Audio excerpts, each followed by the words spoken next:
Hello everyone, আসসালামু আলাইকুম। সবাই কেমন আছেন? আশা করি সবাই ভালো আছেন। আমিও ভালো আছি আলহামদুলিল্লাহ। Welcome back to my channel. আজকে আমি আপনাদের জন্য একটা মশলার রেসিপি নিয়ে এসেছি। এই রেসিপিটা একটা সিক্রেট রেসিপি। আসলে বাসায় যখন কোনো ওকেশন থাকে তখন বিফ আর মাটন আমি এই মশলাটা দিয়ে রান্না করি। আর এই মশলাটা দিলে আপনার কোনো মশলার আর কোনো প্রয়োজন নেই, এটা আপনি স্টোর করতে পারবেন। আর আজকে আমি আপনাদের দেখিয়ে দিব, যেহেতু সামনে আগামীকালই কুরবানি ঈদ, তো এই রেসিপিটা আশা করি আপনাদের কাজে আসবে। তো চলুন আর কথা না বাড়িয়ে রেসিপিতে চলে যাই। তার আগে যেটা বলবো সেটা হচ্ছে আমার চ্যানেলটা সাবস্ক্রাইব করে দিবেন, আর ভিডিওটা ভালো লাগলে অবশ্যই একটা লাইক করে দিবেন। তো চলুন শুরু থেকে শুরু করি।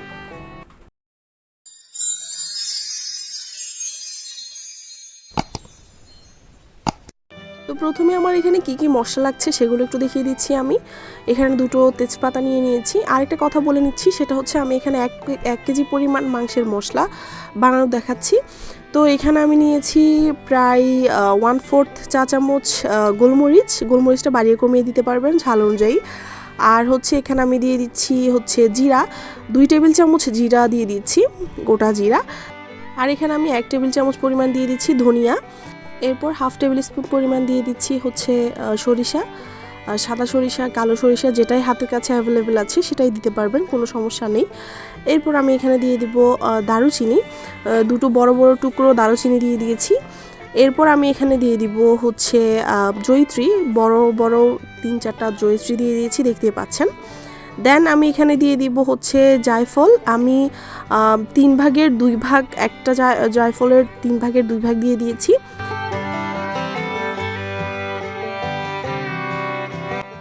এরপর আমি এখানে দিয়ে দিব 6-7টা এলাচ। এরপর আমি দিয়ে দিব লং। এখানে আমি 10-12টা লং নিয়েছি, দেখতে পাচ্ছেন। এরপর আমি সবগুলোকে একটা প্যানে একটু হালকা ভেজে নেব। প্যানটা একটু গরম করে নিয়েছি। দেন সবগুলো মশলা এখানে দিয়ে দিব। দিয়ে দেওয়ার পর এগুলোকে আমি প্রথমে তেজপাতাগুলোকে একটু ভাগ করে দিচ্ছি, যাতে এটা খুব ভালোভাবে গরম হয়ে যায়। তো তেজপাতাগুলোকে চিড়ে দিলাম। দেওয়ার পর এটাকে আমি একটু ভালোভাবে নেড়ে চেড়ে সামান্য একটু গ্রান বের হনো পর্যন্ত এটা ভাজবো আর কি।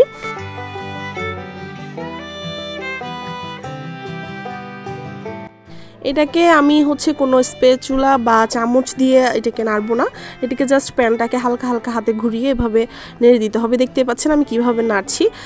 এটার আস্তে আস্তে একটা গ্রান বের হনো শুরু হয়েছে। চুলাটা তো একদম লো হিটে রাখতে হবে, একদম বাড়ানো যাবে না। প্রথমেই কিন্তু বাড়িয়ে প্যানটা গরম করে নিতে হবে। এরপর যখন মশলাটা দিবেন তখন চুলাটা একদম লো হিটে থাকতে হবে। দেন কিছুক্ষণ পর পর এভাবে ঘুরিয়ে ঘুরিয়ে এটাকে নেড়ে আমি দেখব। এখন একটা জিরা নিয়ে আমি দেখব যে এটা হয়েছে কিনা। আমি একটা জিরা টেস্ট করে দেখলাম যে এটা পরিপূর্ণভাবে হয়ে গেছে। এখন আমি তেজপাতাটাও ধরে দেখলাম যে এটা একটু মচমচে টাইপের হয়ে গেছে। অবশ্যই এটাতে কোনো কালার আনা যাবে না, দেখতে পাচ্ছেন। এখন আমি চুলাটা অফ করে এটা নামিয়ে হালকা একটু ঠান্ডা করে নিব। হালকা একটু ঠান্ডা হওয়ার পর আমি এটাকে আমার যে মশলার গুঁড়ি করার ব্লেন্ডারে জার আছে সেটার মধ্যে দিয়ে দিচ্ছি।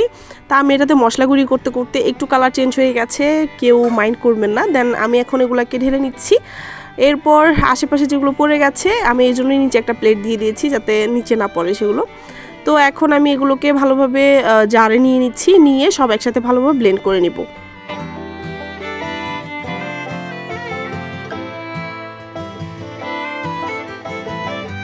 মশলাকে কিছুক্ষণ থামিয়ে থামিয়ে দেন ব্লেন্ড করতে হবে।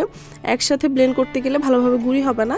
তো আমি একটু বন্ধ করে আবার চালু করছি, একটু বন্ধ করে আবার চালু করছি, এভাবেই আমি এটাকে ব্লেন্ড করে নিচ্ছি। একেবারে ব্লেন্ড করার পর আমি আপনাদের দেখিয়ে দিব।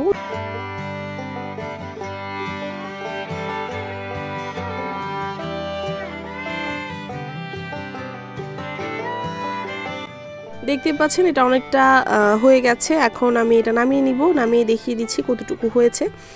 আর এটা আমি যখন ওপেন করব আর এটার যে স্মেলটা আছে এটা পেয়ে আমি একেবারে আমার মন প্রাণ জুড়িয়ে গেছে আর কি। দেন আমি একটা চামচ দিয়ে এভাবে ভালো করে এগুলো পাশ থেকে নামিয়ে আমি একটা বাটিতে নিয়ে নিব। তো বাটিতে নেওয়ার পর আপনারা 10-15 মিনিট এটাকে এভাবে রেখে দিবেন। রেখে দেওয়ার পর আপনারা এটাকে স্টোর করতে পারবেন। আর চাইলে আপনি যখনই মাংসটা রান্না করবেন তার আগে এটা করে নিতে পারেন, তাহলে আরও ভালো স্মেলটা থাকবে। আমি এভাবে করে নিয়ে দেন হচ্ছে এভাবেই আমি সবসময় মাটন বিফ রান্না করি। আপনারা অবশ্যই বাসায় ট্রাই করবেন আর আমাকে জানাতে ভুলবেন না যে কেমন লেগেছে। তা আমি 1 কেজি মাংসের সাথে এখান থেকে 4 টেবিল চামচ পরিমাণ মশলা দিয়ে দিব। তো এভাবেই আপনি যতটুকু মাংস রান্না করবেন অতটুকুর জন্যই আপনি মশলাটা নিয়ে নিতে পারেন। আর এখানে হচ্ছে মরিচ গুঁড়ো আর হলুদ গুঁড়ো অ্যাড করলে হবে, এরপর আর কিছুই লাগবে না। এগুলো দিয়ে আপনি মাংসটা রান্না করতে পারবেন। কালকে যেহেতু কোরবানির ঈদ সেহেতু এই রেসিপিটা আপনাদের অবশ্যই কাজে আসবে। তো আমার ভিডিওটা দেখার জন্য ধন্যবাদ আপনাদেরকে। আমার পরবর্তী ভিডিও দেখার আমন্ত্রণ রইল। সে পর্যন্ত সবাই ভালো থাকবেন, সুস্থ থাকবেন। আমার কোরবানি ঈদের ব্লগটা দেখার জন্য অপেক্ষা করুন। আল্লাহ হাফেজ।